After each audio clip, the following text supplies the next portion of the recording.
বিসমিল্লাহির রহমানির রহিম। আসসালামু আলাইকুম। এখন আসল প্ল্যান সামনে এসে গেছে। সিলেট টিভি আপনাদের বলেছিল, ইন্ডিয়া এবং পাকিস্তানের যুদ্ধের মধ্যে ইউএস এর একটা বড় ইন্টারেস্ট আছে এবং তারা প্ল্যান করে বসে আছে কিছু কাজ তারা কমপ্লিট করবে এই যুদ্ধের মাধ্যমে। এবং আজ এটার প্রমাণ হলো ইন্ডিয়া পাকিস্তানের যুদ্ধের সাথে, সাথে আমেরিকা ইরানেও যুদ্ধ শুরু করতে যাচ্ছে। স্ক্রিনে আপনারা যাকে দেখতে পারতেছেন সে হচ্ছে ট্রাম্পের পরে সবচেয়ে ক্ষমতাধর ব্যক্তি আমেরিকার। Defence secretary of United states, যার নাম মার্ক রুবিও।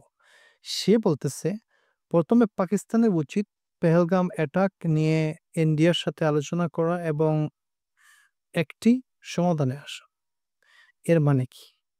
পাকিস্তান তো কখনো বলে নাই যে আমরা ইনভেস্টিগেশনে সহযোগিতা করব না। পাকিস্তানও বলেছে যে তোমরা যাকে ইচ্ছা তাকে দিয়ে ইনভেস্টিগেশন করাও, আমরা তাকে সহযোগিতা করবো। নিরপেক্ষ কান্ট্রিকে, যেমন রাশিয়াকে দিয়ে তোমরা করাতে পারো, তোমাদের ফ্রেন্ড। সো রাশিয়াকে দিয়ে ইনভেস্টিগেশন করাও, যাকে যা তাকে দিয়ে করো, আমরা ইনভেস্টিগেশন তোমাদের সহযোগিতা করব। মার্ক রুবিরো বলতেছে না, ইন্ডিয়া যেভাবে বলতেছে তোমরা সেভাবে কাজ করো। এদিকে যারা পেলগাম একটা হামলায় বেঁচে গেছে মহিলারা, তারা বলতেছে যে ওই জায়গায় সিকিউরিটি একদম কম ছিল এবং যে জায়গায় সিকিউরিটি 5 মিনিটে পৌঁছতে পারে সে জায়গায় 25 মিনিট পর সিকিউরিটি আসে। এটা কিন্তু এটা কুয়েকশন থেকে যাচ্ছে যে কেন তো লেট হলো।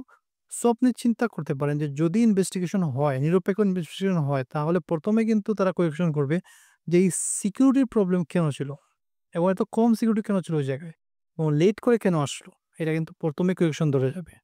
বড় খবর হচ্ছে ইন্ডিয়া পাকিস্তানের উপর কিন্তু লং রেঞ্জ মিসাইল ফায়ার করতে যাচ্ছে এবং পাকিস্তানও কিন্তু এর জবাবে ইন্ডিয়ার উপর কিন্তু লং রেঞ্জ মিসাইল কিন্তু ফায়ার করতে পারে। এটা কিন্তু বলা যাচ্ছে না পুরোপুরি। এবং ইন্ডিয়া বিভিন্ন শহর কিন্তু লক করবে পাকিস্তানের হামলার জন্য।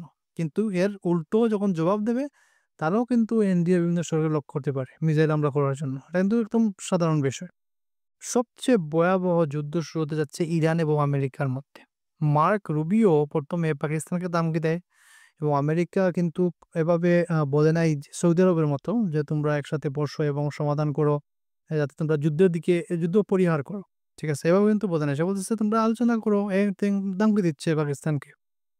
ইরানের বিষয় হচ্ছে গতকাল ইয়েমেনের হুথি আমেরিকার এয়ারক্রাফট ক্যারিয়ারে অ্যাটাক করে এবং F-18 ফাইটার জেট সাগরে পড়ে যায় এবং এটা মিসিং আছে এ পর্যন্ত। হুথি এয়ারক্রাফট ক্যারিয়ার এত পরিমাণে হামলা করছে যে এই এয়ারক্রাফট ক্যারিয়ারের উপর থেকে এই F-18 টা সাগরে পড়েছে এবং মিসিং আছে। কিন্তু আমেরিকা স্বীকার করতেছে না। আমেরিকা বলতেছে না যে এটা হামলা হয়েছিল, বলতেছে হ্যাঁ পড়ে গেছে এভাবে কিন্তু।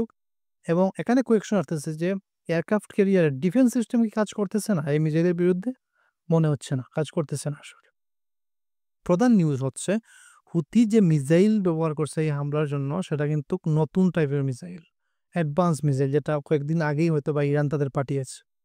সো এখন রুবেরও বলতেছে যে ইরান আমাদের কথা শুনে নাই, তারা আওয়াজও দিচ্ছে হুতিকে, এটা বন্ধ করে না কিন্তু। সো এখন আমরা ইরানের উপর হামলা করব। কোথা থেকে হামলা করব, কিভাবে আমরা জায়গা আমরা সিলেক্ট করব, আমরা ডিসাইড করে তাদের উপর হামলা করব। এবং আমেরিকা কিন্তু সিদ্ধান্ত নিয়ে নিছে যে ওরা হামলা করবে। কিন্তু একটা বিষয় হচ্ছে আমেরিকার মানুষ ট্রাম্পকে কেন ভোট দিয়েছিল? যাতে সে বলছে যে আমি যুদ্ধ বন্ধ করবো, পৃথিবীর সব যুদ্ধ বন্ধ করে ফেলবো। কিন্তু সেই আবার যুদ্ধ শুরু করতেছে।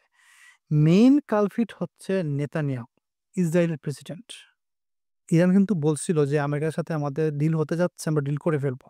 কিন্তু নেতানিয়াহু এই জায়গায় ডিলটাকে পেঁচিয়ে ফেলছে এবং একটা ভিন্ন সিস্টেম নিয়ে আসছে এই জায়গায়, যাতে ডিলটা না হয় আর আমেরিকা ইরানের উপর হামলা করে। কারণ হামলা করলে কিন্তু ইসরায়েলের লাভ। কারণ ইসরায়েল জানে যে গাজার জন্য খেয়ে হামলা করছে ইসরায়েলের উপরে, একমাত্র ইরান হামলা করতে পারছে, আর কেউ হামলা করছে না। সো এখন ইসরায়েলের গলার কাটা হচ্ছে ইরান। সরাসরি ইরানের উপর হামলা করুক আমেরিকা, তাতেই কিন্তু তাদের লাভ। আজ পর্যন্ত। আসসালামু আলাইকুম।